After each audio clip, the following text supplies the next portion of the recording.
JEE is not a life-deciding exam. It's a character arc that creates the strongest version of you. JEE is not just physics, chemistry and math. It's way more than that. No matter what your result is, if you prepare for the exam at your full potential, you'll reach your epitome, your godly form. During your JEE preparation, you have to max your stats, intellect, decision making, patience, mental strength, focus and problem solving. At the end of the exam, irrespective of the result, you will become the strongest version of yourself and the further problems of your life will appear easy. I treated JEE like a game and maxed myself like a video game character. That's why I was 100% sure that I will get into IIT Bombay years before the result. When you think like this, you are gifted with the ability to look into the future. Here's a book that I published in 2016 when I was in 9th grade. If you have a look at the back of it, you can see that I mentioned these are my goals after graduating from IIT in the future. I mean, I was so confident in 9th grade that my published book had an imprinted sign of me graduating from IIT in the future. It was so obvious to me even before starting for preparing for JEE. Your goal shouldn't be getting into an IIT. It should be something way beyond that. Something so big that it requires you to graduate from an IIT. Getting into an IIT should just boil down to a milestone that helps you get closer to the larger than life goal that you have set. When I was in 9th grade, I had set these larger than life goals, and then I came to the realization that to reach those goals, graduating from IIT was necessary. That's when I actually got to know about the exams JEE Main and JEE Advanced.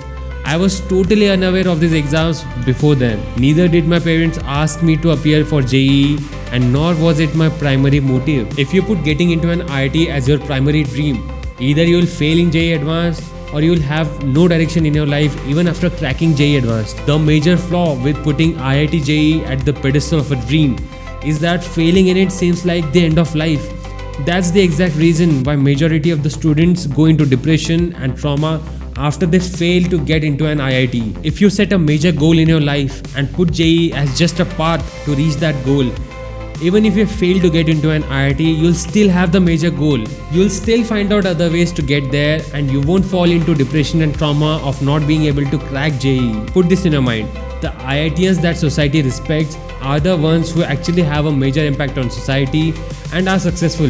These are the IITians who have major goals after graduating from IIT. Otherwise, there are thousands of other IITians that society is unaware of. That's because these students put getting into an IIT as their major dream and were totally clueless after they actually got into one. So that's the thing. You can still have a major impact on society even if you don't graduate from an IIT. The real deal is with the actual goal that makes you go through the procedure of JEE Main and JEE Advanced. While preparing for JEE, you get to know about yourself way more than you get to know about those three subjects: physics, chemistry and math. You get to know about how far can you stretch yourself to pursue your goal, how long can you focus on something, how much can you sacrifice to pursue your dream, how long can you stay away from distractions, how patiently can you work on a long-term goal, the result of which will be declared after years. तुम फल की अपेक्षा ना करके कितने वक्त तक कर्म कर सकते हो? This is not an exam. It's a war against yourself. At the end of JEE, your rank is not the result. The result is your final form, the heroic form with which you come out of it. My name is Sunny and you've been watching Cinematic.